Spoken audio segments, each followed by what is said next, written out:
et bienvenue dans cette vidéo où je vais parler d'un sujet assez épineux, les obligations familiales pendant les vacances, pendant l'été. Alors je suis Aude Devater du blog Aller à l'essentiel. Alors c'est vrai que les vacances, c'est souvent l'occasion des retrouvailles familiales, plus ou moins heureuses. Et on s'entend plus ou moins bien, parfois on est amené à vivre même plusieurs jours sous le même toit. Alors quand ça se passe bien, c'est génial. Mais c'est pas toujours le cas.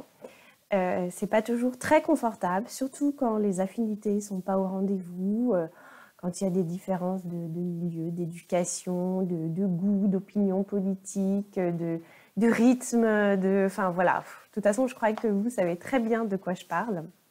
Et donc, je voudrais partager avec vous quelques points à ce sujet. Souvent, en fait, on se sent obligé d'aller, par exemple, dans sa belle famille, de passer des vacances avec le cousin qu'on ne supporte pas, la belle-sœur qui n'éduque pas ses enfants comme nous, ou bien alors le beau-père qui est intransigeant, ou passer ses vacances avec une telle, c'est difficile, ses enfants ceci, cela, enfin voilà. Vous savez très bien à quoi je fais allusion.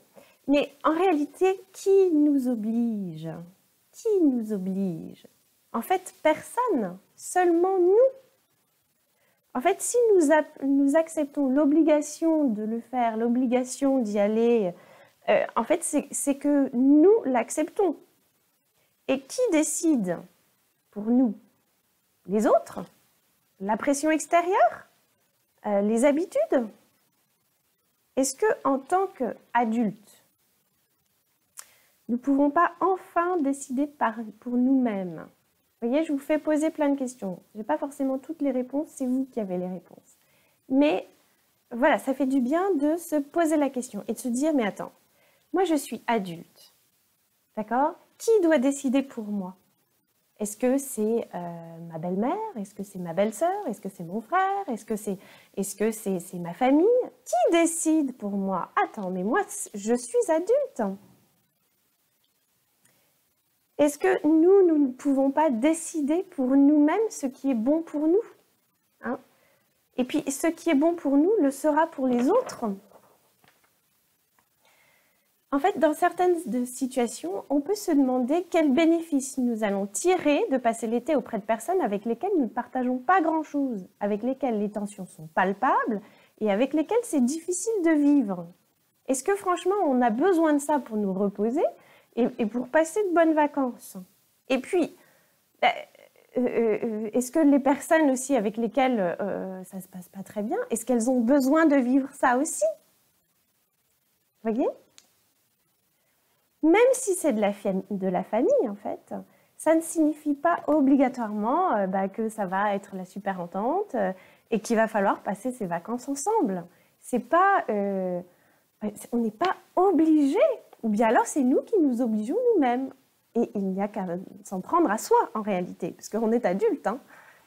Donc ça doit être de la famille, certaines situations ne sont pas saines et sont à éviter, en fait. Et à éviter pour tout le monde. Et au nom de quoi, en fait, nous allons subir tout ça? Pour être encore plus critique? Pour parler encore et avoir des sentiments et des émotions négatives? Pour ressasser tout ça? Pour brasser du négatif, de la rancune, des énervements et d'autres émotions pas terribles? En fait, parfois, il faut savoir se protéger et pas se mettre dans des situations qui nous font du mal et qui ne nous apportent rien. Vous voyez, bon là je suis un petit peu... voilà, je pose des questions de façon très directe, mais c'est vrai, au nom de quoi allons-nous nous forcer pour passer des moments pas terribles qui nous font ressasser et avoir des idées noires, on va dire, ou qui vont nous permettre de critiquer et de parler encore et encore de tous les problèmes. Et en plus, pour les autres, ça n'est pas positif. Ça n'est positif pour personne. Donc, qui nous dirige? Est-ce que c'est nous qui dirigeons notre vie ou est-ce que c'est les autres? Voilà, ça c'est une première réflexion qui est, je vous l'accorde, un peu directe et un peu, directe quoi. Mais c'est une vraie question. Le deuxième point, c'est que si justement vous n'avez pas encore pris cette liberté de vous dire, de vous protéger, de vous dire, de vous respecter en vous disant, non, je ne vais pas aller là parce que je sais que ce n'est pas bon pour moi. D'accord? Si vous n'avez pas encore pris cette liberté de le faire et de faire ce qui vous semble juste et bon pour vous, pour vos enfants, pour votre famille, et que vous allez subir cet été justement cette situation un peu désagréable, avec des moments peut-être un peu délicats, lourds ou pénibles, casse-pieds. La première chose, c'est observer et regarder la situation avec humilité, avec lucidité. Parce qu'en fait, il y a toujours quelque chose à apprendre dans ce genre de situation. Parce qu'il ne faut pas oublier une chose, et là vous pourrez aller sur mon blog, parce qu'il me semble avoir écrit un ou deux articles là-dessus, sur le fait que les autres sont un peu notre miroir, c'est que quand on ne supporte pas quelque chose chez l'autre, eh bien ça vient faire résonance avec quelque chose qui est chez nous. Et donc il s'agit de regarder ça avec beaucoup d'humilité. Par exemple, si justement vous trouvez que vous ne vous sentez pas respecté dans votre famille, enfin là où vous passez vos vacances, et que ça vous dérange profondément, vous pouvez vous poser la question et vous dire, si c'est ça qui me gêne, quelle est la partie de moi que je ne respecte pas, par exemple. Bon, il y a peut-être d'autres questions à se poser, bien sûr, mais vous voyez, il y a toujours des choses à apprendre, toujours des choses à comprendre. Même si cette situation est détestable et qu'on a l'impression que l'autre a tous les torts, eh bien, parfois, il y a des choses à aller voir aussi chez nous. Ça, c'est la première chose. La deuxième chose, c'est, voilà, n'ayons pas peur de dire ce qu'on a à dire si ça nous semble juste. Il s'agit de se respecter soi. Et parfois, pour se respecter, on a besoin de poser nos limites, on a besoin de dire un certain nombre de choses, on a besoin d'exprimer un certain nombre de choses. Et souvent, le piège, c'est qu'on ne veut pas exprimer pour préserver l'autre.